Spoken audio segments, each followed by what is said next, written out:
पहली बात तो ये है कि जो इलेक्शन है वो कब होगा, ये एक बहुत बड़ा सवाल है। तो जब ये क्लियर होगा कि इलेक्शन कब होगा तो फिर ही हम ये कह सकते हैं कि इमरान खान उसमें होंगे या नहीं होंगे। लेकिन जैसा कि मैं पहले भी ये कह चुका हूँ कि इलेक्शन उसी वक्त होगा जब कि जो चेयरमैन तहरीक इंसाफ हैं उनके मुकदमात का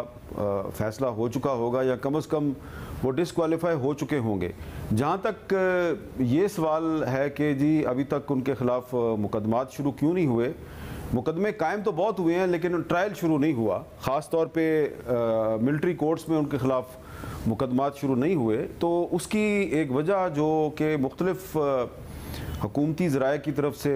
हमें ये बताया जा रहा है कि जो 9 मई के वाक़यात हैं उनका मुख्तलिफ़ एंगल्स के साथ उनकी इन्वेस्टिगेशन हो रही है और उसमें कुछ लोग जो हैं उन्होंने तो जो ऐसे ऐसे इंकशाफात किए हैं कि वो बकौल कुछ लोगों के जब वो इंकशाफात सामने आएंगे तो बहुत से लोगों के 14 तबक रोशन हो जाएंगे। लेकिन याद रहे कि ये वो स्टेटमेंट्स हैं जो कि इन्वेस्टिगेटिंग एजेंसीज़ की कस्टडी में दी जा रही हैं और आम तौर पे इन स्टेटमेंट्स को अदालत में जाके बहुत से मुल्ज़मान जो हैं वो डिनाई कर देते हैं।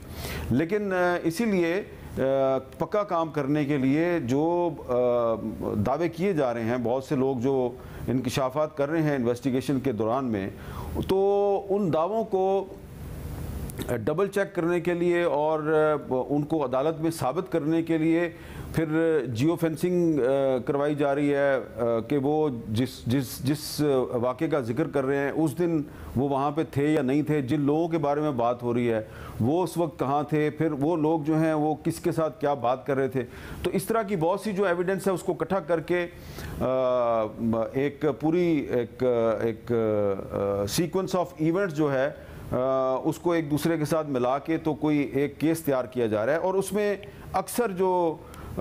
जो शहादतें सामने आ रही हैं और हमें जो बताया जा रहा है ऑफ द रिकॉर्ड जो बताया जा रहा है उसमें वो यही है कि जो चेयरमैन तहरीक इंसाफ हैं, सारे जो मामलात हैं, सारे जो इन्वेस्टिगेशन के जो सिरे हैं वो उन्हीं की तरफ जा रहे हैं और अल्टीमेट टारगेट वही बनेंगे। तो इसलिए ज़रूरी नहीं है कि सिर्फ मिलिट्री कोर्ट में ही ये केस चले। कुछ केसेस जो हैं जो कि सिविल इलाकों में हुए हैं, मसलन रेडियो पाकिस्तान पेशावर की जो बिल्डिंग जलाई गई है, तो उस मामले में जो लोग मुलव्वस हैं तो उसमें भी चेयरमैन तहरीक इंसाफ के ख़िलाफ़ मुकदमा अगर चलेगा तो वो एंटी टेरर कोर्ट में चलेगा। तो मुकदमात सिर्फ मिलिट्री कोर्ट में नहीं चलेंगे, एंटी टेरर कोर्ट में भी चलेंगे। और शायद इसीलिए इसमें डिले भी हो रहा है कि